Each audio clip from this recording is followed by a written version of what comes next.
Welcome to the Physician's Guide to Financial Wellness, the podcast dedicated to helping physicians in Michigan turn their professional success into financial success while enjoying life along the way. And now, here are your hosts, Andrew Mushbaugh and Trent DeBruin.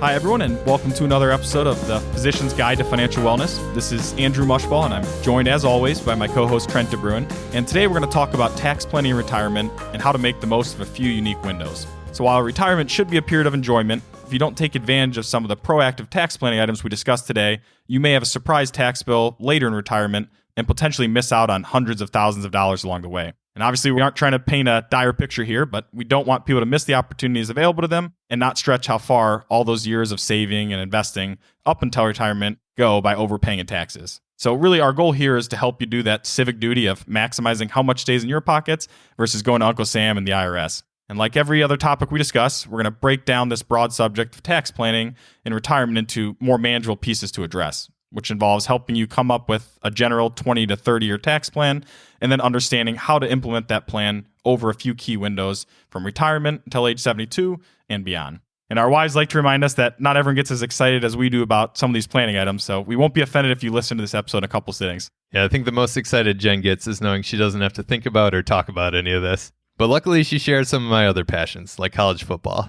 Yeah, you're rubbing it in here. I don't get to talk about college football or retirement planning for very long at home. I guess it's a good thing that we have the podcast to scratch that itch, though. And on that note, the first area we're going to touch on is getting organized and understanding what information you need to have or what you need to be aware of to create the first step of your retirement tax plan. So why don't you touch on some of those areas? Yeah, if you've listened to a few of our podcasts, you'll probably know that with any planning area we discuss, the first step is always to get organized by gathering the necessary information. As it pertains to your retirement tax plan, you'll want to list out your income sources, like Social Security, your investment accounts, your IRAs, Roth IRAs, 403Bs, 457Bs, 401Ks, taxable accounts, and then have a rough idea of how much you spend each year and how that may change, if at all, throughout retirement.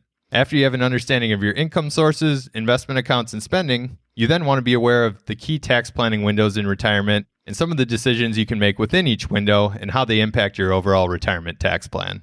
We'll discuss each of these in more detail, but we'll start with a high-level overview of the three key windows. And the first one is from retirement until age 65. In this phase, you have the most flexibility when it comes to proactive tax planning. You also have a few decisions to make since you become eligible to start collecting Social Security as early as age 62, and you have to make decisions about healthcare prior to Medicare.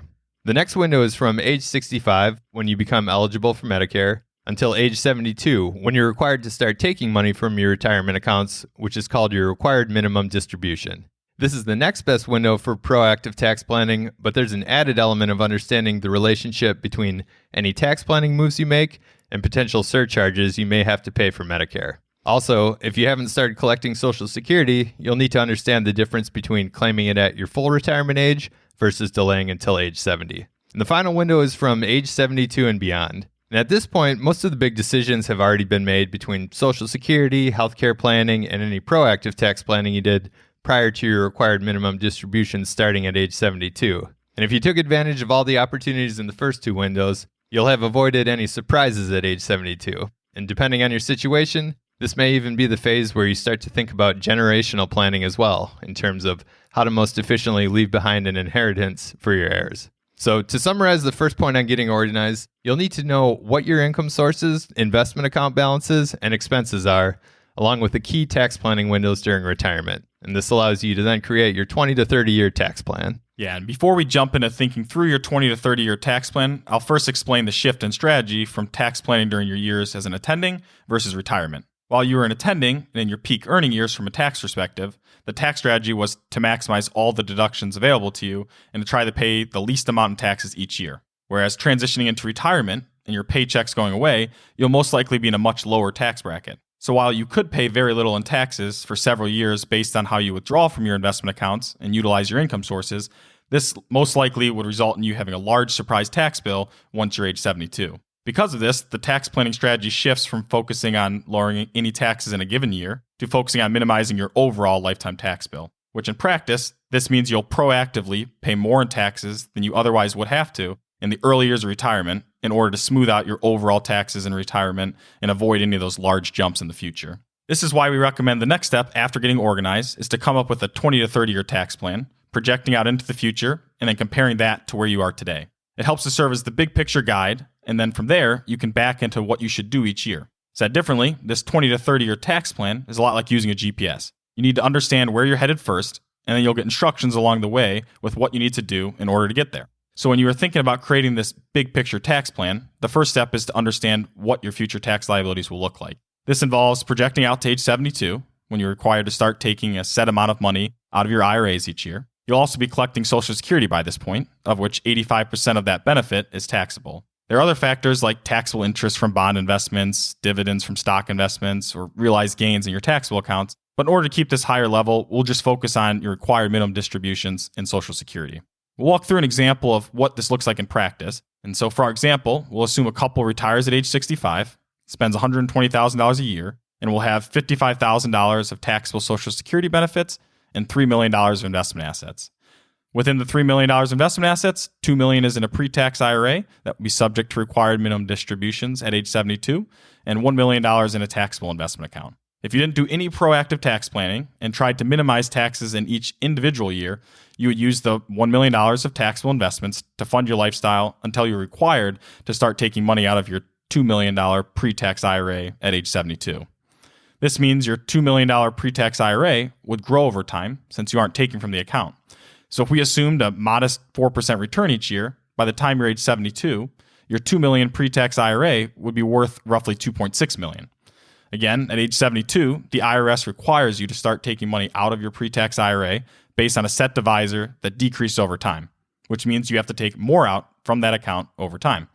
So at age 72, with a $2.6 million pre-tax IRA, your required distribution would be roughly $102,000. And then after you add in your Social Security benefit of $55,000, you would have $157,000 just from Social Security and your required taxable distributions from your IRA that is taxable income. In other words, you only need $120,000 to fund your retirement lifestyle, but you had to pay taxes on $157,000, which means you'll pay taxes on $37,000 more than you need to. And by doing this exercise, you can see what potential jump in taxes may be at age 72, and then work backwards with what you should do each year to avoid having to pay more on taxes in the future than you need to. And the best strategy to use each year to mitigate this future jump in taxes, which we'll walk through each of the key windows in more detail, is called a Roth conversion. A Roth conversion is where you move or convert money from a pre-tax IRA to a Roth IRA. By doing this, you pay taxes on the money you convert, but it moves into a Roth IRA, which means the money will never be taxed again, and is also not subject to required distributions at age 72. And the three main benefits of Roth IRA conversions are, number one, you lower your pre-tax IRA balance, which means there are less forced taxable distributions in the future. Number two, you pay taxes on the money at a relatively lower rate compared to age 72. And three, you add another bucket of money in a Roth IRA account where the money and growth are never taxed again. But the key takeaway here is the importance of projecting out into the future to see what, if any, tax jumps there may be, and then understand the importance of proactive tax planning you can do until age 72 to help lower your overall lifetime tax bill. Exactly. We can't stress it enough to shift the focus from minimizing your taxes in any given year to instead minimizing your lifetime retirement tax bill. So after you have that 20 to 30 year outline or guide of where you expect to be in the future, you can back into what you should be doing each year along the way. And this is where we get to the first key tax planning window, which is from when you retire until age 65. And this is where you have the biggest opportunity for proactive tax planning and getting a head start on minimizing that lifetime tax bill. The reason this is the best tax planning window is because you have the most flexibility with deciding what your taxable income will be each year. For most people, you won't have any Social Security income and you won't have a paycheck coming in through your employer, so you have significant control over how much you'll have to pay in taxes based on how you withdraw from your various retirement accounts. You also don't have to worry about any unintended consequences for your Medicare premiums based on the tax planning you do, which we'll touch on in more detail in the next tax planning phase after age 65. So with this flexibility of being able to control what your taxable income will be each year, you may even be able to pay $0 in taxes for a couple years if you choose. However, like we mentioned earlier, this usually isn't the best strategy because it can result in a much larger surprise tax bill down the road. So instead, the better strategy is to look at your 20 to 30 year tax plan, projecting where you expect to be in the future in terms of your income and tax liability, then work back each year to understand how you should smooth your tax liability between now and then. The way the tax code works is that it's progressive, where the amount of taxes you pay on each incremental dollar of income gradually increases as your taxable income rises. Because of that, you have two tax rates. your marginal tax rate, which is the amount of taxes you pay on each incremental dollar of taxable income, and your effective tax rate, which is the blended tax rate you pay. You calculate this by dividing your total taxes owed by your total taxable income. When we're talking about smoothing out your tax bracket, we describe it as filling up your lower tax rate buckets or paying taxes up to a certain marginal tax rate, knowing that your marginal tax rate will be higher in the future. For example, if you expect that at age 72, you'll be in the 24% marginal tax bracket, you might decide to fill up your lower brackets now or pay taxes proactively up to the 22% marginal tax bracket. Said differently, you choose to pay more in taxes today at a tax rate of 22% rather than waiting to pay more later at a 24% tax rate. So you save 2% in taxes on that money by proactively paying the taxes now rather than in the future. So that's just understanding why you'd choose to proactively pay more in taxes now than you'd otherwise be required to pay. But now we'll touch on the best strategy you can use to fill up whatever tax brackets make sense for you. One option is that you could take money out of your pre-tax retirement accounts, a traditional IRA or a rollover IRA, pay the taxes, and then use that money to live off of each year. This is better than nothing because you're paying taxes on this money at a relatively low tax rate, but there's a better strategy. Instead of using your pre-tax retirement accounts to live off of, we recommend using your taxable investment accounts, like your bank account or a joint or individual investment account, also known as a brokerage account, to fund your lifestyle. By using your taxable investment accounts for your living expenses, you have the dual benefit of paying preferential tax rates on capital gains and only having to pay taxes on the difference between what you invested and the gains when selling your investments. This is different than spending from your pre-tax retirement accounts, where each dollar you take out is taxable. By using your taxable investment accounts to fund your lifestyle, you have less taxable income that needs to be reported on your tax return, which allows more room for proactive tax planning to fill up your tax brackets. And the best proactive tax planning strategy you can use to fill up the tax brackets is a Roth conversion. As we mentioned, a Roth IRA conversion is where you move money or convert it from your pre-tax retirement accounts to your Roth IRA account. You pay taxes on the full amount that you convert or move to your Roth IRA, but the benefit is that the money in your Roth IRA will never be taxed again in the future. And this also reduces the amount of money in your pre-tax retirement accounts that will eventually be subject to required distributions, which means you'll have less forced taxable income in the future. And taking a step back, during your working years, you may have been in the 32% or higher tax bracket. So you were able to take a tax deduction at your higher tax bracket and defer the tax liability into the future. Fast forward to retirement, by doing these proactive Roth IRA conversions, you may only be in the 22% tax bracket now. So you're able to save 10% of your money by avoiding unnecessary taxes and also allow all future growth of that money to be tax-free. So that's looking at the overall strategy of why using your taxable investment accounts to fund your lifestyle during the early years of retirement tends to be optimal because it allows you to take advantage of proactive Roth IRA conversions to fill up certain tax brackets, which will ultimately minimize your lifetime tax bill. In practice, what you do each year is look at your estimated taxable income for the year, decide which tax bracket you want to fill up to, then use that gap or available space to take advantage of making Roth IRA conversions. And we know this is a lot to digest all at once, but the main takeaways we want you to know are: 1, the window from retirement until age 65 is the optimal period to be proactive with tax planning, and 2, the best strategy tends to be using your taxable accounts to fund your lifestyle, then using Roth IRA conversions to fill up additional tax brackets to reach your target marginal tax bracket each year. Yeah, and the other great part about retirement until age 65 is it can be the most enjoyable phase too, while you're healthy and have the energy to do anything you may have been putting off. So hopefully the tax planning strategies don't dampen that. And the next key phase to understand is from age 65, when you become eligible for Medicare, until age 72, when you are required to start taking money out of your pre-tax retirement accounts each year. This is the last key window because once you're age 72, you will be forced into whatever tax bracket you will be in because of those required distributions, at which point proactive tax strategies like Roth IRA conversions typically no longer make sense. And during this phase, the overall strategy remains the same, but there are a couple additional considerations that come into play. Those considerations include filing for Social Security benefits, of which 85% of the benefits are taxable, and Medicare starting, which means you need to be aware of any potential premium surcharges based on your income each year. You may also be spending down from your taxable account to the point where it goes away. And if you followed our advice from the previous phase before age 65, this means you'll have less flexibility for proactive tax planning. We'll start with the biggest force change, which for most people is filing for Medicare benefits. If you're paying for private health insurance up to this point, this will be a relief because you'll be paying significantly less for that health insurance coverage. And while we won't dive into the details of Medicare right now, we'll walk through the impact tax planning can have on your monthly premiums. For Medicare, Part B and Part D premiums are based on your taxable income. If you are married and make below $174,000 a year, you will pay the standard premium per month.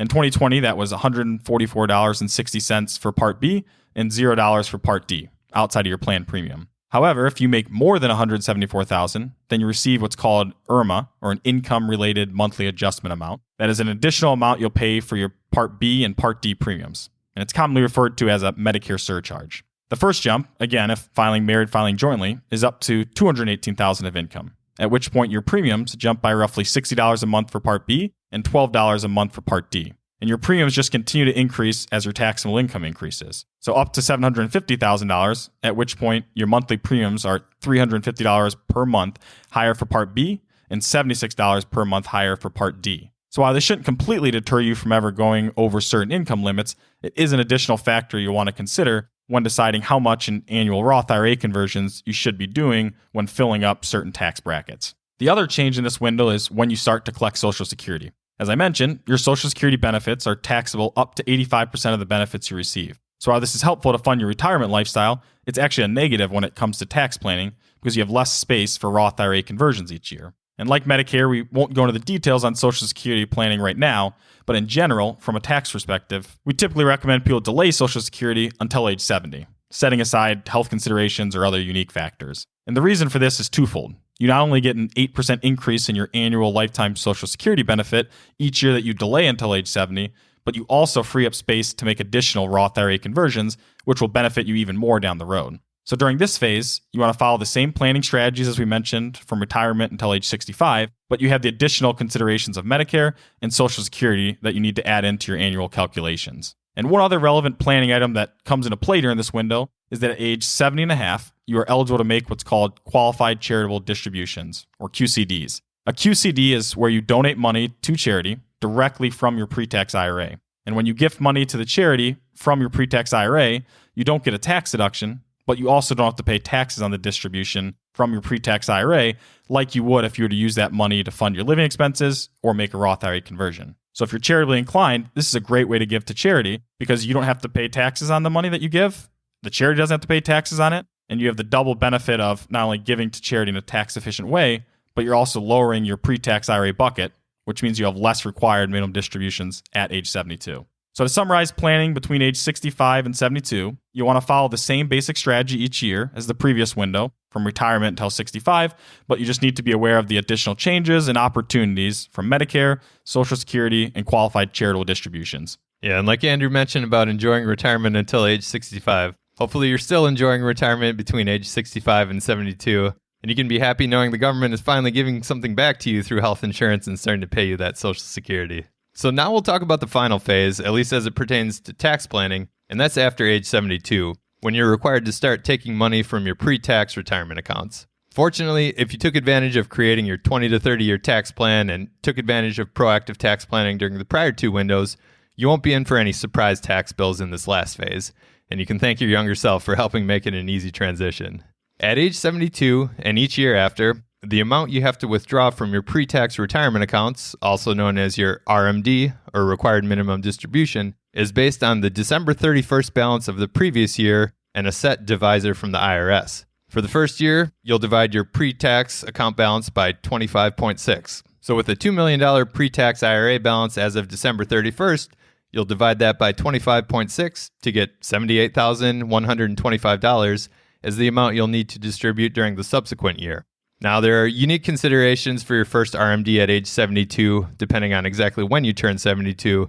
So you want to make sure you understand exactly how much you're required to take out because there's a 50% penalty for failing to take out your required minimum distribution each year. And also know that each year, the divisor you use to calculate your RMD decreases. So unless you're spending your account down faster, you may actually have a larger RMD each year. In this phase, between your Social Security benefits and your required minimum distributions, you may have enough money to fund your lifestyle, and there's nothing that will change materially going forward, so the proactive tax planning is mostly done. However, you can still be strategic each year with your RMD if you're charitably inclined. Like we mentioned, once you reach age 70 and a half, you can use your pre-tax IRA to give directly to charity. And the nice thing about taking advantage of that strategy after you turn age 72 is that any amount you use as a qualified charitable distribution actually counts toward your required minimum distribution. So it's a great way to give to charity while also lowering the amount of your RMD that's subject to taxes. And at this point, while most of the proactive tax planning for your personal situation is done, for some people the focus begins to shift toward generational planning, or how to most efficiently leave behind an inheritance for your heirs. Each person and family situation is different, but if you know that your investments and Social Security are more than enough to fund your lifestyle, or if your account balances keep going up despite you withdrawing from them each year, you may want to consider generational planning and how to best use your investment assets to pass them on to the next generation. And since we already went through a lot today, we won't spend much time here, but the overall concept is understanding what's the best way from a tax perspective to pass on your investments to your heirs, charity, or some combination. From there, you can ensure that your estate plan is coordinated based on your intentions, along with understanding the tax laws and what your eventual passing will mean for the people or charities that inherit your assets, at which point you can start to plan beyond your lifetime. So to recap the last phase of retirement tax planning, if you were proactive during phases 1 and 2, much of the proactive tax planning you did should set you up to now be more on autopilot, at least from a tax perspective. And the main considerations to think about here are more nuanced based on your specific goals between charitable intentions and generational planning for your heirs. Yeah, when it comes to tax planning and managing your finances in general, understanding the big picture and some of the various key windows allows you to be intentional and maximize all the opportunities available to you. We know it's more common to think about your life in terms of the working years and retirement, but from a tax planning perspective, hopefully you were able to see why it makes sense to break it down even more. So to wrap up and summarize everything we went through today, step 1 is to get organized and understand the key windows for tax planning and retirement. Step 2 is about creating your lifetime retirement tax plan and the mental shift of focusing on minimizing your lifetime tax bill instead of just any individual tax year. From here, you then want to understand the 3 key windows. The first key window is from retirement until age 65. In this window, you'll want to be strategic with how you fund your annual living expenses, ideally using your taxable investment accounts,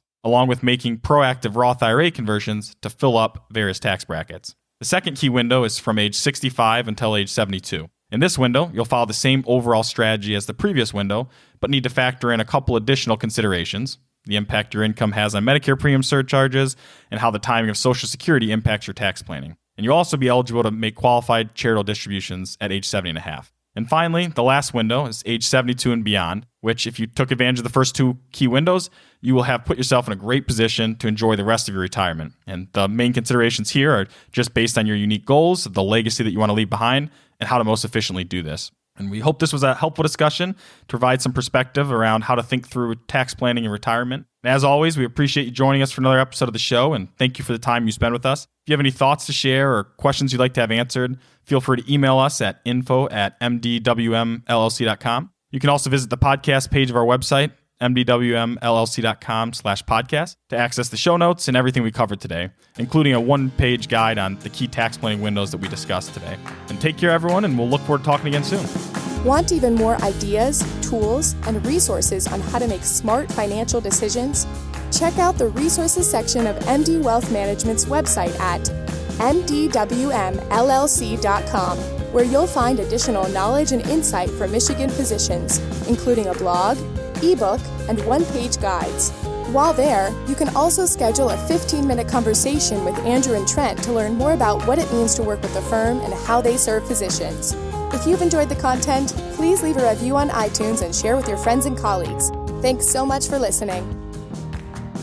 Andrew Mushbaugh and Trent DeBruin are certified financial planners, principals, and co-founders of MD Wealth Management, a registered investment advisory firm in the state of Michigan.